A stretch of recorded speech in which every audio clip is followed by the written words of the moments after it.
di sini untuk mewawancarakan Bapak tentang pekerjaan keluaran.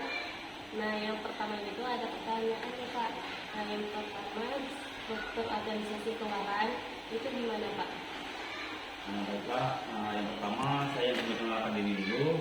Nama saya itu Charliando, SPB. Alhamdulillah sejak 2024 saya dipercayakan itu jadi pengurus Keluaran Cerulangun sebagai sekretaris. Dan alhamdulillah sampai hari ini banyak kegiatan, baik kegiatan ke Pacap maupun ke sekolah-sekolah atau pangkalan-pangkalan atau pendidik-pendidik, kami selalu bantu dan mengikuti kegiatan tersebut. Baiklah, struktur organisasi Gerakan Pemuka Keluaran Cerulangun. Yang pertama itu adalah penasihat. Penasihat di sini termasuklah mabiran di sini. Yang pertama itu kamabirannya itu Pak Camat Cerulangun, yang terdiri dari mabiran pertama, mabiran satunya itu Polsek, Kapolsekta. Yang kedua itu Bapak dan Ramil. Yang ketiga itu Kepala KUA, Kepala Resmas, dan lurah-lurah yang ada di sekitaran Kecamatan Cerulangun. Yang kedua langsung itu Ketua Keluaran Cerulangunnya sekarang itu menjabat Bu Ne. Dia sudah pensiun menjadi kepala sekolah. Dulu beliau yang di kepala sekolah SD 64. Sekarang dia di rumah saja, namun jabatan beliau di Keluaran Cerulangun itu ketua. Terus ada lagi di bawahnya itu Wakabina Wasa dan Wakabina Muda. Kalau misalnya Keluaran itu sibuk, tidak bisa menghadiri ataupun ada kegiatan tertentu, itu bisa diwakilkan oleh Wakabina Muda dan Wakabina Wasa. Itu Pak Edi dan Pak Fadal. Dan bendahara Keluaran Cerulangun ada Bu Asturia. Dulu dia menjabat di kepala sekolah SD 03, sekarang dia jadi kepala sekolah SD 68 Tenggambar. Dan berikutnya saya itu sekretaris Keluaran Cerulangun, Charliando. Dan di bawah lagi ada bagian pembinaan penegak, bagian pembinaan pendalam, bagian pembinaan siaga. Terus ada juga tentang pengawasan penegak, pengawasan pendalam, pengawasan siaga. Dan juga itu ada lagi struktur paling bawah, itu kami dibantu oleh Dewan Kerja Rancu yang saat ini diketuai oleh Kak Aludi. Beliau sambil kuliah di India, walaupun masih kuliah di India, dia tetap sakit. Pertanyaan kedua, tugas pokok dan fungsi keluaran itu gimana saja? Tugas pokok dan fungsi keluaran itu yang pertama, kami sebagai pengawas untuk keaktifan budet-budet dan pangkalan-pangkalan yang ada di dalam Keluaran Cerulangun. Misalnya dia di bidang SMA itu penegak-penegaknya aktif enggak, di bagian di pangkalan atau di budet SD penggalan-penggalan dan siaganya aktif tidak. Begitu juga kami juga sering berfungsi itu mengawas pembina-pembina, apakah pembina ini aktif, apakah cukup syarat untuk mengajukan ke tingkat selanjutnya untuk KML, KTP dan KPL selanjutnya.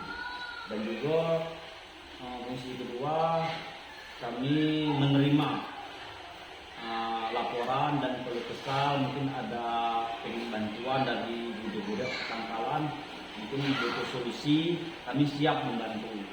Fungsi ketiga, terkadang kami menerima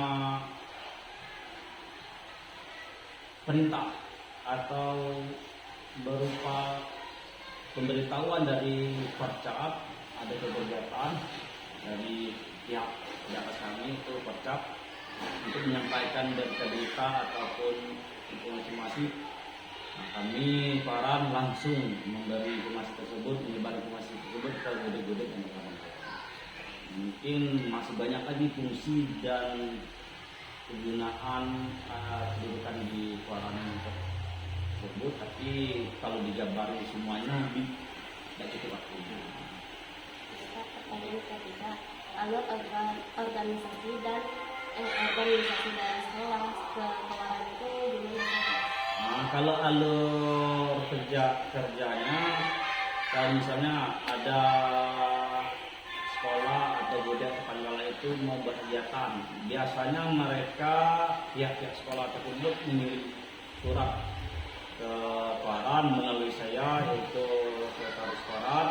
Nanti saya pelajari kegiatan apa tersebut, terus saya langsung informasi tersebut disampaikan ke Paran atau ketua Paran, Bu Neng. Apabila Bu Neng menentukan misalnya ada pihak-pihak tertentu untuk menghadiri acara tersebut, nanti diberitahukan lagi. Misalnya SD 01 itu mau buat pertengahan Sabtu Minggu pas kami. Nanti mereka mengirim surat kepada saya langsung menyebar informasi tersebut ke Paran. Nanti Paran langsung minta apakah Wakabina Wasa, apakah Bina Muda, apakah saya sekretaris, atau langsung memang langsung mengadir, atau nanti didampingi langsung untuk urusan pembinaan penggalan dengan pengawas penggalannya. Nah, itu kalau untuk SMA itu juga untuk penegaknya, biasanya kalau ada kegiatan penerimaan tamu pembalan itu biasanya mereka mengirim surat juga. Itu menetap nama saya, itu saya menyebar informasinya ke Pak Suara. Nanti kami insyaallah hadir.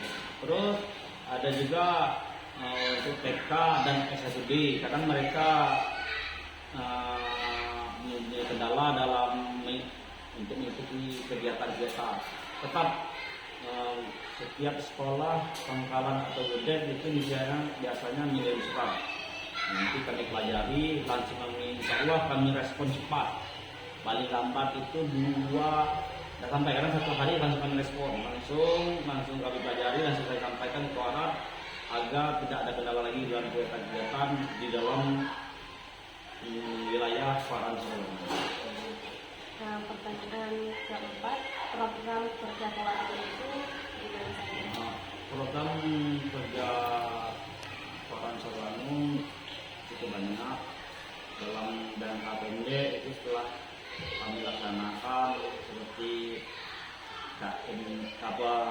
TLTD ranting, TLTD cabang, dan kami juga partisipasi untuk mempersiapkan pasukan mengikuti TLTD provinsi dan daerah. Dan juga kami telah melaksanakan kegiatan jambore ranting, jambore cabang, dan kami juga mempersiapkan pasukan untuk mengikuti kegiatan jambore daerah dan akan melaksanakan kegiatan di daerah. Kami juga sebentar lagi akan mempersiapkan kegiatan untuk kursus master dasar pembina, insya Allah kalau tidak ada halangan di bulan 9 atau 10. Dan juga kami selalu mengikuti kegiatan-kegiatan sosial seperti bencana, penanggulangan bencana, menanam pohon, kebersihan wilayah umum seperti beberapa ibadah. Banyak kegiatan-kegiatan kami dalam program kerja kami yang insya Allah bertujuan bagaimana pramuka itu diterima di masyarakat, selalu diterima di masyarakat, dan bisa bekerja sama dengan Yang pertanyaan kelima itu, peran penting pramuka bagi jalan pendidikan seorang pendidik. Ini yang paling penting. Sejak dahulu gerakan pramuka itu didirikan, sebenarnya cuma satu tujuan dalam pramuka, yaitu membentuk karakter. Dan sesuai dengan kurikulum pembelajaran tahun ini, yaitu kurikulum Merdeka, membentuk karakter siswa siswa atau peserta didik, Pramuka sudah lama membentuk karakter peserta didiknya. Nah, sesuai itu juga kami orang Langun tetap membuat kegiatan-kegiatan aktif dalam kegiatan bagaimana karakter adik-adik peserta didik kami di alam penegak dan pembina itu memiliki karakter yang baik sesuai dengan kurikulum mereka. Insya Allah bila seorang itu berkarakter baik, insya Allah hidupnya akan lebih baik. Wawancara saya, terima kasih. Sama ini semoga sukses untuk adik depannya, semoga selalu aktif dalam kegiatan